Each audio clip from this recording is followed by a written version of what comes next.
Assalamualaikum warahmatullahi wabarakatuh. Saya Muhammad Fahri dan rekan saya Adi Fadil.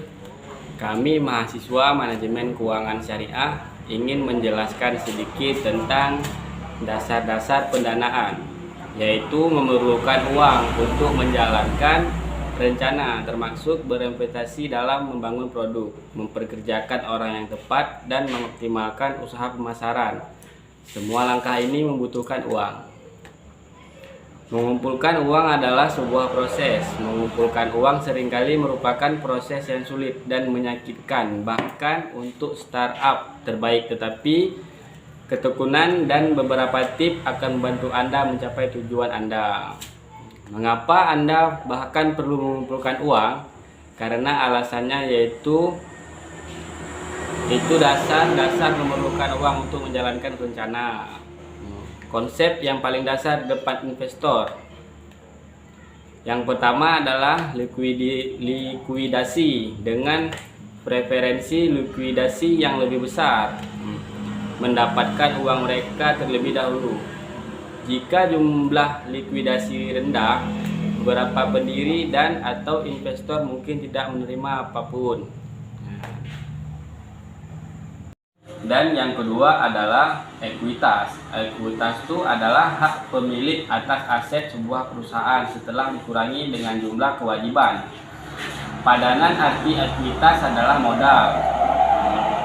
Dengan demikian, rumus ekuitas adalah aset dikurangi kewajiban atau liabilitas. Sederhananya, pengertian ekuitas adalah jumlah aset atau harta yang bisa dikembalikan kepada pemilik perusahaan apabila perusahaan dilikuidasi dan semua kewajiban utangnya sudah terbayar.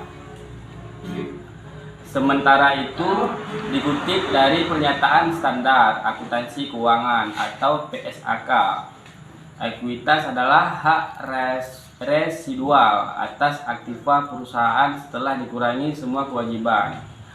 Arti ekuitas lainnya yakni investasi yang ditanamkan pemilik dalam perusahaan. Jumlah ekuitas ini bisa berkurang apabila pemilik perusahaan melakukan penarikan aset. Ekuitas juga bisa berkurang karena sebab lainnya seperti kerugian perusahaan atau keuntungan perusahaan yang ditarik oleh pemiliknya. Ekuitas bisa menjadi negatif alias defisit saat jumlah kewajiban lebih besar daripada jumlah asetnya. Selanjutnya akan dijelaskan oleh teman saya, yaitu yang bernama Adi Fadil. Warahmatullahi wabarakatuh. Perkenalkan, nama saya Adi Fadil. Saya dari kelompok 17 ingin melanjutkan presentasi dari kawan satu kelompok sama saya, yaitu Muhammad Fakri, yang lanjutannya yaitu tabel kapitalisasi atau cap table. Cap table singkatnya adalah spreadsheet dari semua orang dan entitas yang memiliki bagian dari perusahaan. Setiap jenis ekuitas terdaftar bersama dengan jumlah saham, berapa biaya untuk membeli saham tersebut, dan berapa persentase kepemilikan yang dimiliki orang atau entitas dalam bisnis tersebut. Catatan konversi. Catatan konversi adalah instrumen utang, hampir selalu merupakan jalan menuju investasi ekuitas masa depan. Dengan catatan konversi, investor menukar uang tunai untuk catatan dari perusahaan.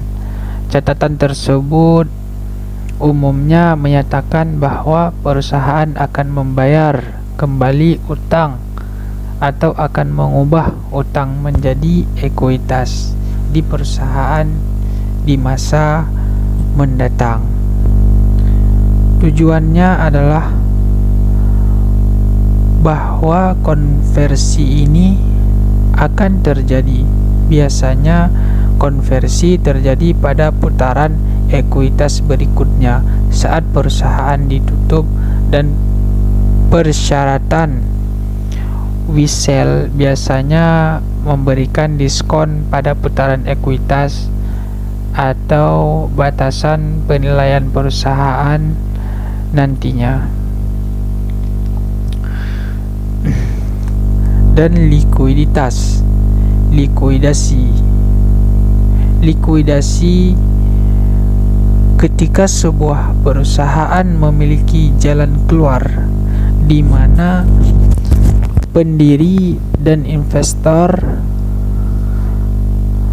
menerima pembelian atas investasi mereka. Investasi itu datang dalam bentuk uang tunai atau kadang-kadang saham di perusahaan yang mengakuisisi.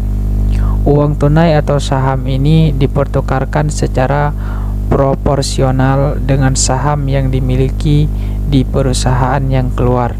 Keluarnya itu sendiri disebut sebagai peristiwa likuidasi. Saham biasa. Saham biasa ini adalah jenis dasar kepemilikan dalam sebuah perusahaan.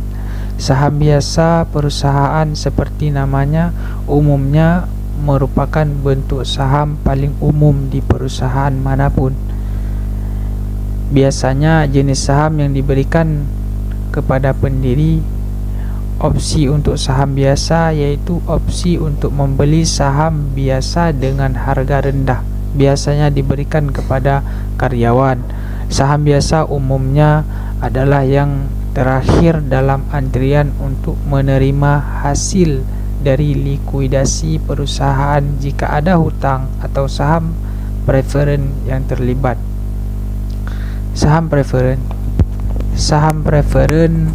yang dimiliki beberapa preferensi atas saham biasa disebut saham preferen.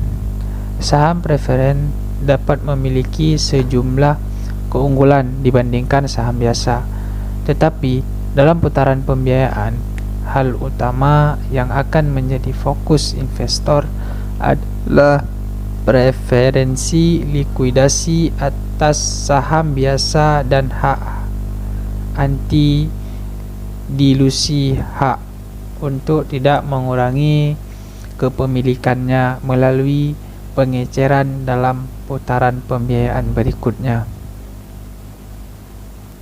Pilihan persediaan kesepakatan untuk membeli saham di startup dengan harga tertentu disebut opsi saham. Opsi saham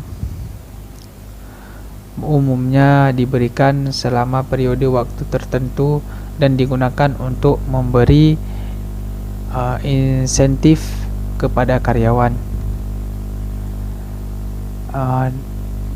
Dan penilaian atau valuasi. Valuasi adalah istilah yang digunakan untuk menggambarkan seberapa besar nilai perusahaan Anda.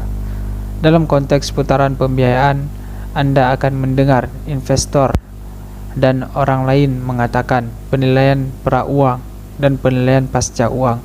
Istilah-istilah ini pada dasarnya mengacu pada nilai perusahaan sebelum uang diinvestasikan atau pra dan setelah uang diinvestasikan atau pasca.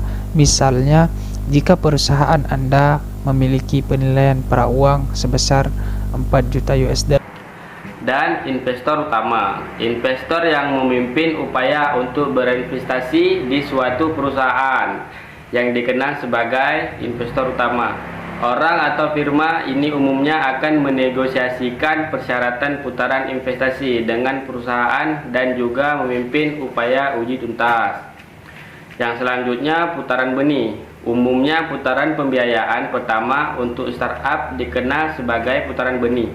Biasanya perusahaan mengumpulkan sejumlah kecil uang selama putaran ini yang dapat membantu mereka memulai. Sekian video kami. Saya Muhammad Fahri dan Adi Fadil. Saya akhiri, wabillahi taufiq wal hidayah. Wassalamualaikum warahmatullahi wabarakatuh.